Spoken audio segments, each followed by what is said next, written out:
जय माँ जगदम्बे काली के मेरे प्रिय साधकों एवं मित्रों, स्वागत है आपका हमारे इस YouTube चैनल दुर्लभ विद्याएँ में। माँ भगवती भवानी आदिशक्ति जगदम्बा आप सभी का कल्याण करें।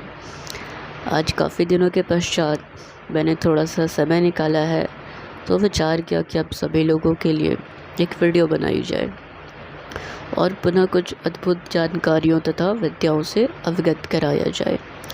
तो मित्रों, आज मैं आप सभी लोगों के मध्य बोधिसत्व अवलोकितेश्वर से जुड़ी एक बहुत ही प्रमुख एवं प्रचलन मंत्र के विषय में चर्चा करने वाला हूँ, जो कि तिब्बती बौद्ध धर्म के अंतर्गत आ जाने वाली एक प्रमुख मंत्र है, जिसका तिब्बती के अंतर्गत उच्चारण ओम मणि पे में होम किया जाता है, तो वहीं संस्कृत के दृष्टिकोण से इसका उच्चारण ओम मणि पद में होम किया जाता है। ओके, सो अब मैं आप सभी लोगों को यह भी बताता चलूँ कि इस मंत्र का अर्थ क्या है।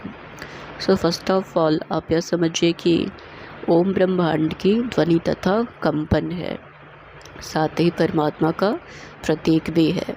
यह ध्वनि सबसे महत्वपूर्ण है, किंतु जप और मंत्रों के संदर्भ में इसका अर्थ अहंकार के मोह को नष्ट करना और उदारता को स्थापित करना है।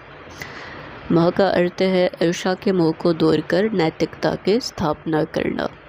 नी का अर्थ होता है कामना के मोह को दूर कर धैर्य की स्थापना करना। पद का अर्थ होता है पूर्वाग्रह से मोह को दूर कर दृढ़ता की स्थापना करना। और मे का अर्थ होता है स्वामित्व के प्रति लगाव को दूर करना और एकाग्रता को स्थापित करना। और अंततः होम जो है उसका अर्थ होता है द्वेष के मोह को दूर कर ज्ञान की स्थापना करना। ओके, साथ ही इस मंत्र की विशेषता है कि उदारता से ज्ञान तक के 6 अभ्यासों को पूर्णता प्राप्त करने में सफलता प्रदान करते हुए बुद्धत्व को प्राप्त करना। Okay, so in short way अगर कहा जाए तो ओम मणि पद्मे हुम अर्थात परम पिता परमात्मा के ही अंश हम सभी आत्मा स्वयं के दिव्यतामय प्रकाश एवं सत्यतामय स्तर को स्वयं में इस भांति घटित कर लें कि आत्मा और परमात्मा में कोई अंतर ही ना रह जाए। क्योंकि जब मानव को वास्तविकता का बोध होने लगता है तो उसे ज्ञात हो जाता है कि परमात्मा हमारे ही भीतर घट घट में व्याप्त है, तथा जब विकारों के पर्दे पूर्ण रूपेण हटने लग जाते हैं तब महामिलन होता है, जिस अवस्था में आत्मा ही परमात्मा और परमात्मा में ही आत्मा का बोध होता है। साथ ही वैसी दिव्यतामयी अवस्था में किसी भी प्रकार की कोई भी भिन्नता नहीं रह जाती है। ओके, तो मंत्रों के अंतर्गत इसी आश्रय को स्पष्ट करते हुए मणि रूपी आत्मा प्रकाश पुंज के भांति ही खिलते हुए नील कमल के मध्य दिव्य प्रकाश के भांति चमक उठे, इसी का वर्णन किया जाता है इस मंत्र का। ठीक है, so now for your kind information मैं बता दूं कि मैंने कई लोगों को इस मंत्र के अंतर्गत किसी एक स्पेसिफिक विश की पूर्ति के लिए, मतलब एक जो विशिष्ट इच्छा होती है, स्पेसिफिक विश होती है, तो स्पेसिफिक विश की पूर्ति के लिए ही बताते हुए कई लोगों को देखा है कि इस मंत्र के प्रयोग से एक स्पेसिफिक विश की पूर्ति के लिए इस विषय में मैंने कई लोगों को बताते हुए देखा अथवा सुना है, या ऐसी कुछ भौतिक इच्छाओं की पूर्ति के लिए। ठीक है, मैंने सुना है बहुत लोगों को बताते हुए कि जो पहले ही क्या करते हैं कि अपने इच्छाओं का एक दायरा बना लेते हैं। ठीक है, जिसके पश्चात क्या होता है कि मानव मंत्र की असल वास्तविकता या क्षमता से वंचित रह जाता है। मित्रों, कुछ महामंत्र ऐसे होते हैं कि जिनके जप से एक विशिष्ट कंपन तथा आवृत्तियों का प्रवाह होता है, और ऐसे मंत्रों में निरंतर जप से एक अद्भुत आकृतियों का भी निर्माण होता है, जिसे अंतर्दृष्टि से देखना संभव है। साथ ही जब भी मानव किसी भी मंत्र का जप करता है तो मंत्रों के अंतर्गत प्रवाहित होने वाली कंपन एवं आवृत्तियाँ तथा प्रत्येक अक्षर के उच्चारण से, जो भी अक्षर होते हैं, प्रत्येक अक्षर के उच्चारण से उत्पन्न होने वाली ऊर्जाएं आपस में एक दिव्य आकृति बनाती है। ठीक है, और यह ऊर्जा रूपी आकृति मंत्र से संबंधित उसी देवी देवता के रहते हैं जिनके मंत्र होते हैं। ठीक है ना, और यह मंत्र क्या है, यह मंत्र एक कुंजी की भांति है जो उस आकृति को क्या करती है, डिकोड करती है। ठीक है, जिसके परिणाम स्वरूप फिर क्या होता है कि फल की प्राप्ति होती है। ओके, तो कुछ महामंत्र ऐसे होते हैं जो मुख्य तौर पे इंद्रियों को नियंत्रण में लाते हुए आंतरिकता में दिव्यता और सत्यता के स्तर को घटित करते हुए आत्मा की वास्तविकता का बोध कराते हुए उस ईश्वर से जोड़ने का कार्य करते हैं। और जब मानव स्वयं में स्वयं को तलाशते हुए, पूर्ण रूपेण तराशते हुए प्रकाश पुंज के भांति चमक उठता है, तो मानव के जीवन में स्वतः ही हर इच्छाओं की पूर्ति होने लग जाती है। ठीक है, तथा तब किसी भी एक स्पेसिफिक विश की पूर्ति के लिए कुछ भी व्यक्त करने की आवश्यकता नहीं रह जाती है, क्योंकि जिस प्रकार के महामंत्रों के आधार के माध्यम से एक मानव स्वयं में वास्तविकता के बोध को घटित करता हुआ दिव्य प्रकाशमयी ज्योत के भांति हर दिशाओं में जगमगाता हुआ ईश्वर से रूबरू हो सकता है, ईश्वर की प्राप्ति कर सकता है, तो ऐसी अवस्थाओं में ऐसे मंत्रों का केवल कुछ स्पेसिफिक विश की पूर्ति के लिए प्रयोग करना तुक्षता के समान ही है। और ऐसी बात नहीं है कि भौतिकता में किसी भी इच्छा हेतु प्रयोग अगर किया जाए तो उस चीज़ की प्राप्ति नहीं होगी, उस चीज़ की प्राप्ति हो जाएगी। किंतु समझने वाली बात यहाँ यह है कि प्रेम से प्रेम करने के लिए भी एक निस्वार्थ रूपी प्रेममयी भावना का होना अति आवश्यक है। अन्यथा स्वार्थ रूपी प्रेम को आधार बना के आप बार बार प्रेममय ईश्वर स्वरूप से भौतिकता के अंतर्गत कुछ भी मांगते हो तो जो तनिक क्षण की ही होती है, तो ईश्वर तो वो आपको प्रदान कर देंगे। किंतु अगर निस्वार्थ भाव से आप केवल उस परम पिता परमेश्वर से उनकी शुद्धता तथा प्रेम का स्पर्श मात्र पाने की चाहत अगर रखते हो, तो ईश्वर आपको वास्तविक काबिलियत तथा सत्यता से परिचित कराते हुए, समस्त विकारों के पर्दे हटाते हुए सब कुछ सौंप देते हैं, जिसके हकदार आप प्रारंभ से ही होते हो। ओके, इसलिए ताउम्र बस एक ही सबक याद रखिए, इश्क और इबादत में नियत साफ रखिए। तो किसी भी प्रकार के जो ऐसे महामंत्र होते हैं ना, जो स्वयं में स्वयं से स्वयं की वास्तविकता का बोध कराते हुए आत्मिक उन्नति कर सकें, तो वैसे मंत्रों के अंतर्गत किसी इच्छा को निर्धारित कर एक दायरा नहीं बनाना चाहिए, ठीक है ना, बल्कि निस्वार्थ भाव से जाप करने पे आत्मिक उन्नति के साथ साथ, आपकी आत्मिक उन्नति के साथ साथ स्वतः ही भौतिकता के अंतर्गत भी एक नहीं अपितु धीरे धीरे समस्त कामनाओं की पूर्ति स्वतः होने लग जाती है। ठीक है, तो अब मैं आप सभी लोगों को बताता हूँ कि इस मंत्र का जप करना कैसे है। किंतु उससे पहले स्मरण रखिए कि जिस प्रकार सूर्य उदय होता है तो सभी को तथा सभी दिशाओं में क्या करता है कि समान रूप से रोशनी प्रदान करता है। ठीक उसी प्रकार से जब आप इस मंत्र का प्रतिदिन जाप करते जाएंगे, वो भी बिना किसी की स्पेसिफिक इच्छा के, तो इस मंत्र के अद्भुत यूनिक वाइब्रेशनल एनर्जी के प्रभाव से आपके सातों चक्रों की शुद्धि होगी तथा ऑरा भी शुद्ध होता हुआ पूर्ण प्रबल होगा। आपकी सारी नेगेटिविटी भी दूर होगी और शरीर बाहरी तथा अंदरूनी रूप से सशक्त बनेगा। ठीक है ना, यह मंत्र अलौकिक स्पंदनों और आवृत्तियों के माध्यम से शरीर के अंदर सकारात्मक ऊर्जाओं को जागृत करता है तथा शारीरिक जो आपकी इस मंत्र की जो अलौकिक कंपन है ना, अलौकिक कंपन ऊर्जा का प्रवाह इस प्रकार से होता है कि मानव को अगर किसी भी प्रकार का कोई भी भीषण रोग भी होगा, तो मंत्र की ऊर्जा शरीर में एक अहम संतुलन स्थापित करते हुए उस रोगों को पूर्ण रूप से समाप्त करते हुए प्रतिरोधक क्षमता का विकास करती है। ठीक है, साथ ही क्या होता है कि मानव की जो साइकिक एबिलिटीज़ है ना, वो भी डेवलप होती है और मानव की जो स्मरण शक्ति है, तो स्मरण शक्ति का जो अद्भुत है ना, स्मरण शक्ति जो एक अद्भुत स्तर पे विकसित हो जाती है। इस मंत्र के माध्यम से आपकी साइकिक एबिलिटीज़ डेवलप होंगी ही होंगी। साइकिक एबिलिटीज़ के साथ साथ जो मानव की स्मरण शक्ति होती है, तो मानव की स्मरण शक्ति का अद्भुत स्तर पे भी विकास होना आरंभ हो जाता है। इस बात का भी आप स्मरण रखिएगा, ठीक है ना। तो अब मैं आपको बता देता हूँ कि इसका जाप करना कैसे। तो देखिए, इस मंत्र का जाप आप ब्रह्म मुहूर्त में कर सकते हैं। ब्रह्म मुहूर्त में इस मंत्र का जाप करना सबसे ज़्यादा उत्तम रहता है, ठीक है ना। आप ब्रह्म मुहूर्त में इस मंत्र का जप कर सकते हो, और अगर आप ब्रह्म मुहूर्त में इस मंत्र का जप नहीं कर सकें तो आप खाली समय में, रात्रि के समय भी, रात्रि काल में भी इस मंत्र का जप कर सकते हैं। समस्या वाली कोई ऐसी बात नहीं है।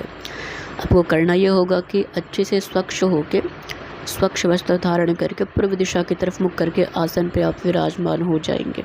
ठीक है।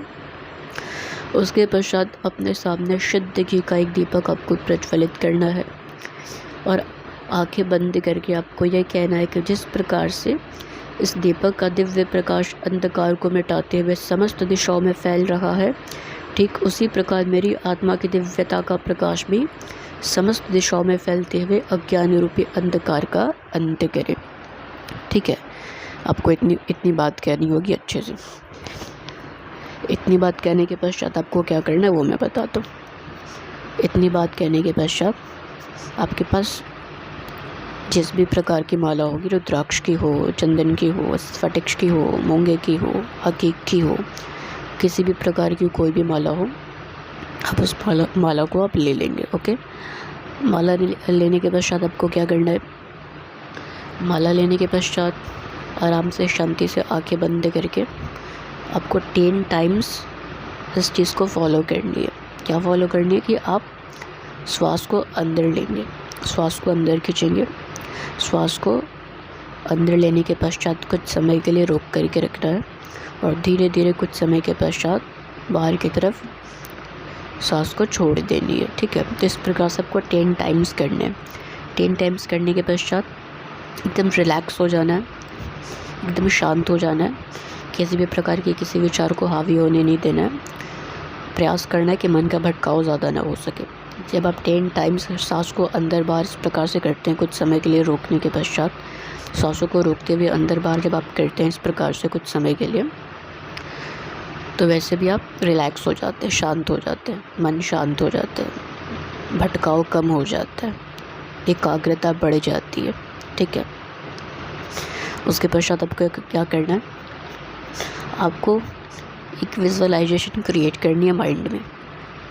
आपको विजुअलाइज क्या करना है वो मैं बताता हूँ। मंत्र का आप जप करेंगे, इस मंत्र का जप कैसे करना है वो भी बताता हूँ और कितनी माला करना है वो भी बताता हूँ। इस मंत्र का जप 1 माला या 5 माला 11 माला, 1 माला या 5 माला 11 माला, 11 माला से ज़्यादा जब एक दिन में आपको इस मंत्र की नहीं करनी है।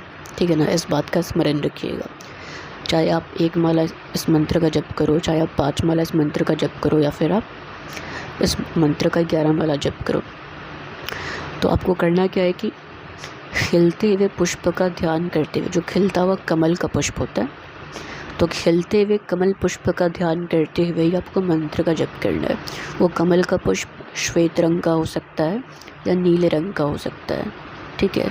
आपको माइंड में एक स्ट्रॉन्ग विजुअलाइजेशन क्रिएट करनी है। विजुअलाइज करोगे कि आप मंत्र जप कर रहे हो, जैसे ओम मणि पद्मे हूम, ओम मणि पद्मे हूम, ओम मणि पद्मे हूम, ओम मणि पद्मे हूम। इस प्रकार से जब आप मंत्र का जप कर रहे होगे